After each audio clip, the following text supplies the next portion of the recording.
Alors la pomme. Euh, donc c'est la suite de la série que j'ai commencé avec DZK. Donc là cette fois ça va être la pomme. Donc profil sniper. Sniper et star player normalement. Donc ça veut dire que tu dois être... donc là je te parle à toi la pomme. Il faut que tu sois impactant. C'est ce qu'on te demande. Et pour ça il faut que tu saches gérer la WAP.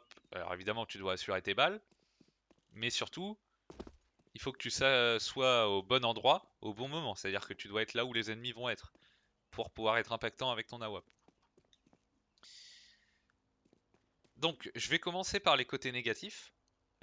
Pour moi, la pomme, alors comme je t'ai déjà dit, tu as le potentiel pour être un excellent joueur. D'ailleurs, tu le prouves avec quelques moves, etc. Mais c'est pas suffisant pour moi. Disons que tu pourrais faire mieux encore. Et donc, pour moi, en fait, tu es le joueur qui a le plus de capacité à être bon. Mais c'était aussi le joueur qui fait le plus d'erreurs avec Aizen. Mais en tout cas, tu es un des joueurs qui fait le plus d'erreurs. Euh, donc là, je vais parler d'abord des côtés négatifs. Donc les côtés négatifs, en tout cas à améliorer, ça serait ta régularité, évidemment. Ta régularité, ça s'exprime aussi par les balles d'AWAP que tu loupes beaucoup trop. Voilà, t'es pas assez... Alors tu vas très vite, t'es très très rapide, etc. Mais ça suffit pas. Les balles les plus faciles, il faut que tu saches les assurer. Les balles où tu es allé trop vite comme ça et tu loupes alors que tu pourrais faire un move un peu plus facile et réussir le kill. Ça c'est un truc trop important, mais ça va te faire gagner 5 à 10 kills dans la game. Au moins 5 kills en tout cas dans la game. Tu vois très bien de quoi je parle de toute façon. Voilà, il faut que tu saches assurer tes balles pour être régulier. La régularité ça passe aussi par le positionnement. Toi tu jures beaucoup par l'IM, par le skill, etc. Mais il n'y a pas que ça dans CS. Dans CS, il y a surtout euh, la connaissance du jeu et la vision du jeu. Ça veut dire que les jours où tu es moins bon individuellement par ton skill, parce que voilà, ça nous arrive tous, et ben il faut que tu sois quand même régulier. Même si tu vas faire un peu moins de kills, il faut pas que tu sois tout en bas du scoreboard comme tu l'as déjà fait plusieurs fois et comme ça t'est arrivé trop souvent ces derniers temps. Si tu jures que par le skill, si tu t'entraînes que pour le skill, et ben les jours où tu vas pas être bon, ça se ressentira dans ton scoreboard. Et là, on aura un star player qui fera 9 kills, 10 kills. Sauf que c'est pas suffisant pour un star player. Euh, c'est pour ça que tu dois aussi, et surtout d'ailleurs, alors déjà, tu es complètement libre, tu es AWAPer. Tu fais ce que tu veux. Par définition, l'AWAPer, tant qu'il perd pas son AWAP, il n'y a pas de souci. Ça veut dire, euh, tu vas pick une fois ici, tu vas prendre un kill.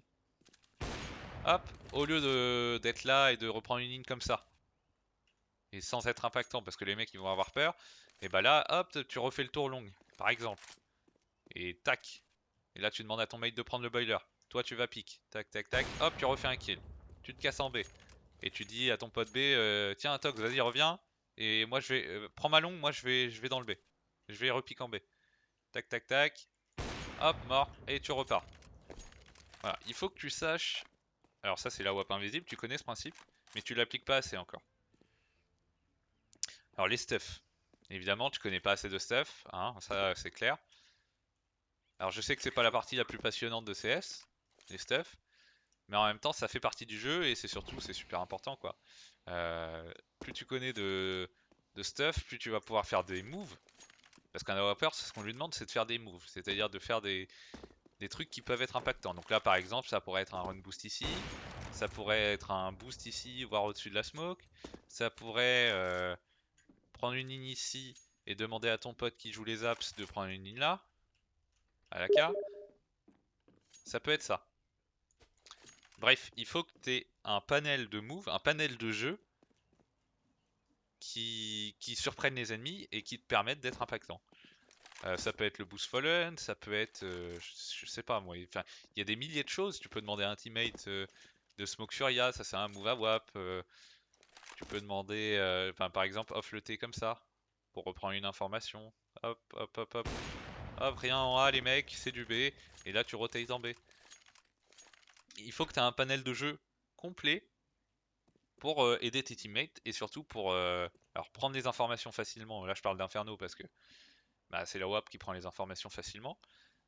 Donc ça permet de lire le jeu, faire beaucoup de kills et être impactant. Enfin, faire beaucoup de kills et être impactant, c'est la même chose. Donc c'est ton manque de rigueur aussi, par exemple. Le manque de rigueur, c'est-à-dire, eh ben, ça fait partie de la régularité, mais c'est vrai que t'es peut-être trop, tu veux trop prouver que t'es le meilleur, et donc, en fait, tu piques trop, tu surpiques trop, t'es, t'es trop. Enfin, il y a un manque de rigueur qui fait que t'es complètement, enfin, en fait, t'es pas impactant, quoi. C'est-à-dire que on te demande de prendre le T, par exemple, tu vas prendre une ligne comme ça, et le round d'après, tu vas reprendre la même ligne, et le round d'après, tu vas refaire la même chose. Et ça, encore une fois, ça fait partie des moves que tu devrais faire, c'est-à-dire faire des choses différentes pour ne pas être lu. Et ton manque de rigueur, ça s'est montré surtout dans les matchs qu'on a fait en équipe. Là, j'ai marqué grosse couille dans les moments importants. Effectivement, ça manque. En équipe, t'as jamais été la wapper auquel on s'attendait.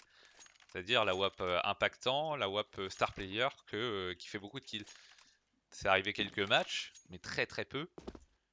T'étais rarement top scoreboard alors que normalement ça te facilite la tâche d'avoir la WAP, qu'on te drop des armes, etc. Le teamwork. Alors le teamwork c'est plus dans le fait de se remettre en question.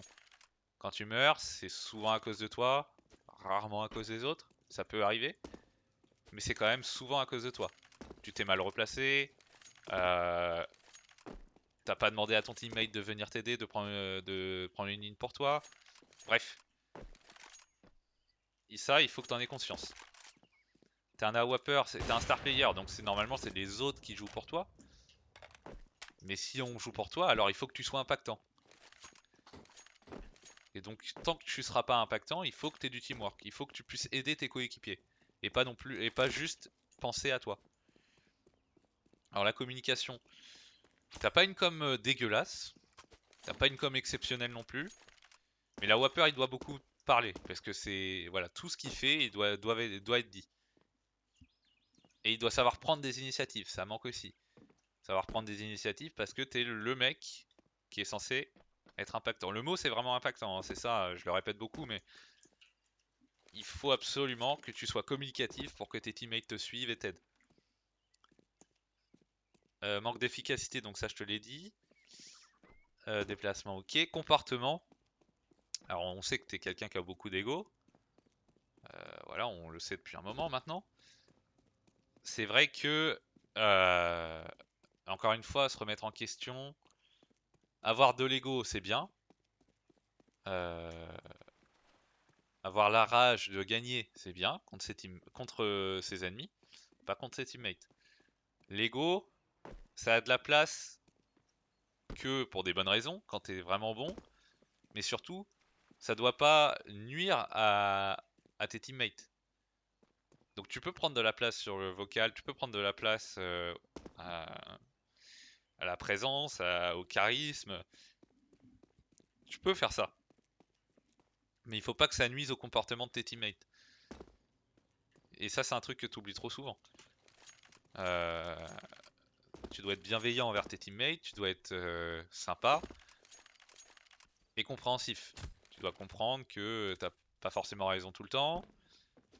euh, et tu dois écouter ce que disent les autres pour, pour apprendre, quoi, tout simplement.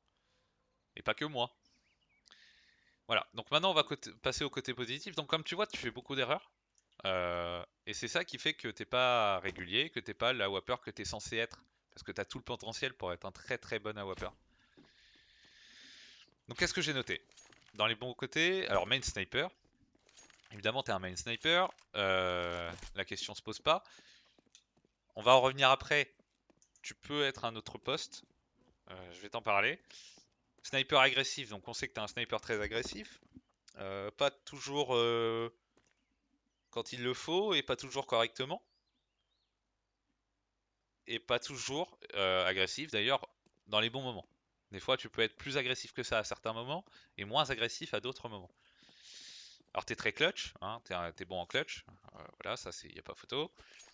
Euh, Encore une fois, t'aurais plus de rigueur, tu seras encore meilleur en clutch, je pense. Si je prends beaucoup de temps pour toi, c'est aussi parce que bah, t'as tout le potentiel d'être vraiment bon, donc voilà, j'hésite pas à t'en parler. Alors, ta capacité à prendre l'entry, donc ça, c'est vrai que normalement, t'as une capacité quand même à prendre des entries, t'as une AWAP, donc voilà, ça se fait par les moves, mais ça peut se faire aussi au skill, comme tu le fais. T'es capable de prendre l'entry souvent. Donc ça, c'est très positif dans une équipe, puisque ça, bah, un 4v5, c'est plus facile qu'un 5v5 par définition, mais c'est surtout que bah, ça laisse beaucoup plus de chances à ton équipe de gagner le round. Changer complètement la physionomie d'un round. T'es un joueur qui est capable, à toi tout seul, de retourner une game, quand t'es vraiment en forme. Euh, Ça, c'est pas donné à tout le monde. Et surtout, ces fulgurances-là, il faut qu'elles soient bien utilisées et surtout, ben, plus récurrentes. Ça devrait être une habitude, ça devrait être régulier en fait que tu carries l'équipe. Enfin, l'équipe. On n'est pas une équipe, mais que tu carries tes teammates. Que ce soit en face-it ou en équipe ou en tournoi, bref, etc. Donc là, je vais parler d'un autre truc. T'as le profil sniper. De plus en plus, comme t'es moins bon au snipe, ou en tout cas que tu galères plus quand on était à bas niveau. Alors je vais pas dire qu'on est à haut niveau, mais en tout cas à notre niveau, tu galères beaucoup plus qu'à bas niveau. Donc il n'y a pas à être nostalgique de l'ancienne période, puisqu'on jouait contre des mecs mauvais. Là on joue contre des mecs un petit peu meilleurs, et donc c'est normal, c'est forcément plus difficile. C'est juste que ton évolution n'a pas suivi avec le niveau que tu as, enfin, avec ton augmentation de niveau. Donc tu es capable d'être extrémité aussi. Voilà, c'est ça que je voulais te dire, c'est que tu es capable, tu as une lecture du jeu qui est bonne en tant qu'extrémité, tu as une connaissance des bons timings, tu arrives à jouer au son, etc. Et tu peux être un joueur très intelligent en étant extrémité. Donc ça c'est quelque chose de positif et qui serait peut-être à envisager si tu te sens plus au snipe, si tu as envie de changer. Et dans ces cas-là, tu pourras second snipe. En tout cas, tu es vraiment capable d'être extrémité. Euh, Et pareil, à la place du snipe en CT, tu es capable d'être pivot. Alors, je pense que tu manques encore un peu de vision de jeu, mais reprendre les infos comme tu faisais, enfin comme il faut faire avec la WAP, avec ton skill, tu es capable de le reprendre à la M4 et de mettre 2 balles et voilà, de repartir, etc. Donc en tant que pivot, tu serais capable de l'être si tu avais un tout petit peu plus de vision de jeu, je pense. Alors évidemment, t'es pique, hein, t'es très fort en duel ou en tout cas pour décaler des zones. C'est quand même un de tes gros points forts avec ta rapidité. Alors j'ai noté les mécaniques. Dans les mécaniques, j'entends bah, l'IM, le skill, pas forcément les mouvements. Je trouve que t'es un AWPer qui est pas encore assez doué en mouvement. Ça viendra avec le temps, je pense, mais il faut un AWPer, ça doit être très fort en mouvement puisque ça doit être rapide et ça doit s'extirper de toutes les situations possibles. Parce qu'un sniper, ça coûte cher. Tiens, ça me fait penser à un truc, un dernier truc, c'est ta rigueur. La rigueur, elle se fait aussi au niveau économique. Perdre la WAP, ça coûte 4750 euros, enfin dollars, c'est très cher. Donc il faut absolument que tu arrives à la garder. Il faut que tu aies ça en tête. Et surtout, il faut toujours que tu économises 1000 dollars de plus que tes potes. Voire plus. Mais en général, c'est plutôt 1000 dollars. 1000 dollars ou 1500 dollars. Il faut toujours que tu économises un petit peu plus que tes potes. Sinon, et bah, t'auras jamais d'AWAP et tu seras pas impactant comme tu voulais l'être. Voilà. J'espère que ça t'aura appris des choses, que ça te fera réfléchir à tout ça. Et puis voilà.